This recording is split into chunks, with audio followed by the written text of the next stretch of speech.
How, you're away from family. You're talking about getting like prescriptions. I think you mentioned that, where how hard it is to get. Well, a driver, being a driver and over the road, we run a 70-hour clock. Okay. But over the road drivers, we actually are running 168 hours a week. With sleep. Wow. And work. So you're actually kind of on duty. Well, not technically on duty, but you're tied up. Imagine this: if you go to work and you work your 8-hour day, which ours is 14, for a truck driver, and then at the end of the day you clock out, your boss says, "Well, hold on a minute, come back here to this broom closet. I need you to stay with the store all night." You'd say, "Well, let me clock back in," right? Yeah. Well, we don't get to do that. They've tricked us into taking mileage pay, so we get all the miles we drive, but then at the end of the day we're stuck in a truck every night. So like I always say, we work all the hours. That's your home right there. Yeah. Oh yeah.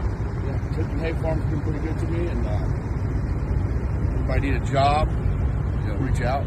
We are hiring. We're adding new trucks all the time, so that's a bonus. But really, me and some other drivers wrote a bill that we're trying to get passed by the president called the AFFTRA.org, and that's going to get drivers a $1 mile minimum. We want to get mandatory transparency for brokerages. Okay. And we'd like to get a 3% cap on them. I mean, this is all negotiable. It's not the end-all, be-all. Right. But these are things that need to be talked about because drivers aren't getting compensated like they should be. Carriers are not getting compensated like they should be. Right. No load should be posted on a load board that doesn't exceed the cost of operation for a truck. Right. It doesn't make any sense. No business, no corporation operates like that, and truckers shouldn't be expected to. But the problem is corporations and mega brokers, they want to eliminate the independent driver. There's 900,000, give or take, owner-operators with trailers, individuals that are company drivers, owner-operators that they don't have to have a big company, but they want to have part of the American dream and run their business efficiently. And the load boards don't allow that to happen unless you're running direct freight, which is generally about $5 a mile. Right. If you have to go off the load board, you're looking at $1.80, $2.50 a mile. It costs $2.75 to operate a truck down the road. It doesn't make any sense. So we need to get these caps, these mandatory minimums set in, and not to mention safety. Safety's a big thing. When you got companies that are barely scraping by, they've got to cut their drivers out.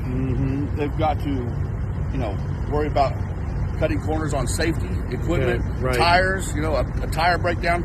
These guys can have a couple tires go down, and it could be devastating. Yeah, you risk your life, particularly in a company that's really not taking care of the trucks. Right. And if we get the money in the carrier's pocket, like if we have a mandatory $5 a mile minimum, that's going to allow all the carriers to actually be profitable. Okay. Which is the name of the game. Right. To walk away, not breaking even, but having profit. Right. So, and mental health for truck drivers too. I mean, when we're making $1 a mile, that's going to compensate for being in the truck 168 hours a week. It's stressful. Right now, at the pay we're making average, if you put it out hourly for all the hours we're involved in this, it's like $7 or $10 an hour. Wow. Just barely minimum wage. So I think we need to change that, change a lot of laws. We got to have a conversation though. Yeah. And we got to unite. There's a couple other guys that have heard of Truckers Unite Now.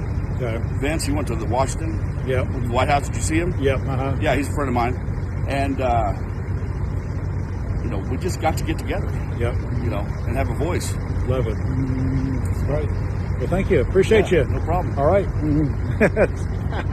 Nice to meet you, Dean. Thank you much. Appreciate it.